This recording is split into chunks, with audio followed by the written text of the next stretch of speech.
அனைவருக்கும் வணக்கம். I was very amused when Captain Unni Nair called me to sing. As an IAS officer, we are all trained to dance to somebody else's tunes. So I was amused at the, Zumba dance came immediately before this. Extremely happy to be among all of you. I work in government. Some of you know me. I deal with people. I have an office. We deal with all of this, the files, and we are not the best on time. We don't get the best like the private sector. In the private sector, what happens is you can hire and fire it well, but we can't do that. We have to live with what is provided to us. We have a lot of telephone calls. IA is always busy. He's always on the call. We have meetings. I keep telling it's meetings, eatings, and cheatings. The look on the face of the bureaucrat is something like this on a daily basis. He's happy at times. He's angry.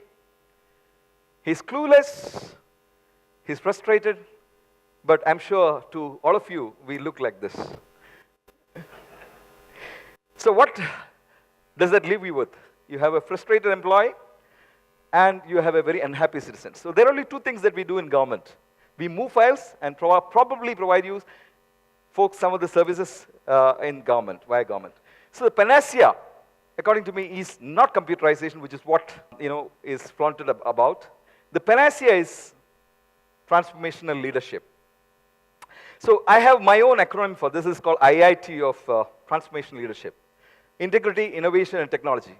The catch here is that you don't get all three together in one person. It's very difficult to get all three. You might have integrity, but your innovation is not good.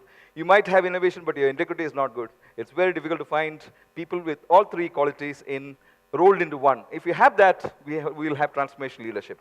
So this is one country, we all admire. This was in the 1960s. 1960s, Singapore looked like this. Can you imagine this is the picture of Singapore? And today, you know what it looks like. So one man thought that it's possible to actually change Singapore. Why is it that after 70 years, we still talk about poverty? Why can't we talk about prosperity? Why do we still talk about poverty line when we can have a prosperity line? These are things which we should think about as a society, because we can ad nauseum go about saying development, poverty, etc. But there comes a time in the history of a nation when we need to be on par with our peers in the world. As it were. We have the capacity, we have the capability, we have the good bureaucracy. I'm part of that. I am sure none of you agree with me. So I'll just show you snippets of what we have done to show you what is possible in governance also. So I head what is called the Tamil Nadu Handicrafts Development Corporation. I also am the CEO of Khadi. I'm also part of the CM office as OSD, CM Special Cell. I run the Amma call center. But this is my passion. I was straight after Harvard, I was posted here. This is not one of the postings where no IAS officer will ever go and ask, make me CMD of Pumpuhar. I mean, this is considered a punishment kind of posting. But 2014 September, now completed 3 years, and I have great satisfaction in having done that. I found that it's an extremely beautiful area to be in, space to be in. And we can do a lot with artisans. So I just want you to look at those blue lines. When I joined, those 30 crores, 31 crores, and now we are taken to 40 crores in 2 years. This is nothing great compared to what Dr. Velimani does, 4,000 crores, what others do. But this is a level jump, and we have kind of shown that it's possible with technology and with a lot of passion to transform an organization which is otherwise somnolent, as it were. But what I've done is we have tried to build on the great work that my predecessors have done and the great community of team that I have. The solutions that we are given, and it's all E. So when I was MD Elcott, I was swatting a mosquito. Somebody came and asked, what are you doing? I said, I'm doing e-governance.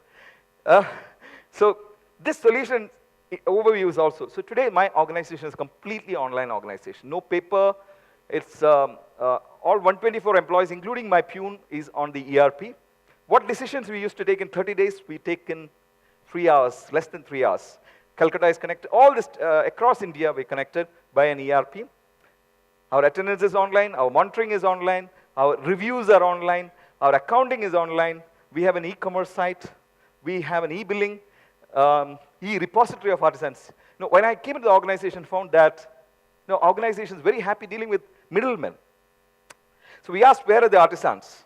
So that's where we came with the idea of a knee repository of artisans. All of you can contribute that. It's a site where we have given one web page per artisan, which means we have building up a repository of 2 lakh artisans, which is one of the biggest marketplaces in the world for artisans. Exhibition management is online, showroom inventory is online, we have a smartphone app.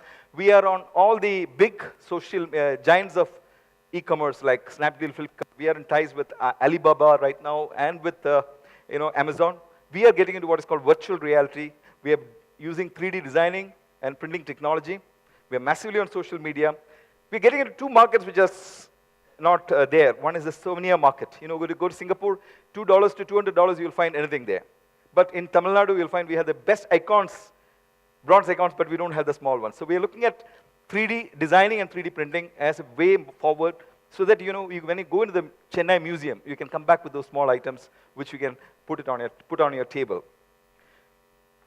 E-designing, I want you to have a look at this. When I joined the organization, I was asking my team, is it possible to embellish our Chennai airport? And there was a muffled laughter because people are saying, "Kirk," something. That's what they felt, I suppose. So, but now we have got into e-design in a major way. Let me tell you, we have done around 15 crores of work inside Chennai airport. Now we are doing 6 airports: Tirupati, Trichy, Madurai, Coimbatore, Pondicherry. And yesterday I landed a 24 crore project from the Ennur Port Trust. And we have done the secretariat, we have done the interiors of the Chennai Corporation Ribbon Building, you name it, we are all there. It's a small team of 4 officers, 89 artisans. It's a small team. So right now, and we have taken up TCS, Trill, that's the Ramanujan IT Park. So these are some of the compositions that we have done at the Chennai airport. I'll just flip through it so that you can understand what e-designing is. We design it on computer, my architect does it, and then we negotiate the BOQ, that's the bill of quantity, as well as the design, and the 3rd step we are done. So now we are into Ennur Port, Chennai Corporation, Tirupati, Madurai, all those places. My corporate office, this is one thing which I want to tell you. Why should government offices look like this? Look like government offices. Why can't it look like Infosys? This is a question I keep asking. I get into organizations. The first thing I do is transform this. This is an idea given by my driver, actually, in the first think tank meeting. It's a 3.5 crore project. I didn't get money from government, so I took a loan of 2.5 crores from NABARD. The work is almost complete. We'll have a swanky little office where we'll have a design research and development center coming up. It's good to listen to your people. As a good leader, it's good to listen. There's an urban heart at Kanyakumari. If you're going to Kanyakumari, you can see this beautiful 2-acre thing which has come up. It's been launched by our Honorable CM. And we are also coming up with the urban heart at Mahabalipuram in 5 acres, 5 crores. That's also getting done. This is a craft cafe. The young lady sitting there, Miss Mithal Surendra, she runs it. This was a place which was lying with waste for the last 40, 45 years. And we converted to a nice cafe. Please come and have nice original Tamil cuisine. We are coming up with one in Mahabalipuram also. We have won a couple of awards, National E-Governance Award, the Scotch Smart Governance Platinum Award. So this is what I was coming to. Why should our government offices look like this? This is an organization, I was thrown out of horticulture. I fought with the minister and then got thrown out. And I was into Indian medicine and homeopathy. So this is the Office of Indian Medicine and Homeopathy. When I joined, so 4.5 months later, I was on my way to Harvard. And this is what it looked like when I left in 4.5 months. This is not to get claps or anything. This is to say that we have to imagine and transform. We are like magicians. I look at all these social media and look at magicians like If and all those beautiful magicians, how they transform. Is it not possible to transform and enthrall our governance process? How it's not possible to enthrall our citizens with great services? It's possible. I think individually, if you are good, it doesn't matter, but the system has to get better. That's where predecessor, successor syndrome comes up. I hope and pray that some of these innovations that we keep doing gets multiplied. What Singapore does is very interesting. They cut and paste. They just go out of the world, look at the best practices, cut, paste, cut, copy, paste, and they do value addition. They just don't remove what the predecessor has done. Please, if you are in the private sector, don't do it. If you are in the government sector, don't do it. If you are an NGO, don't do it. Please add value to your predecessor's work. This is a fund in perpetuity. I'm just trying to show you what's possible in the government sector also. This is something, this is sports stadium in Krishnagiri, probably one of the most beautiful stadia. I was collector there.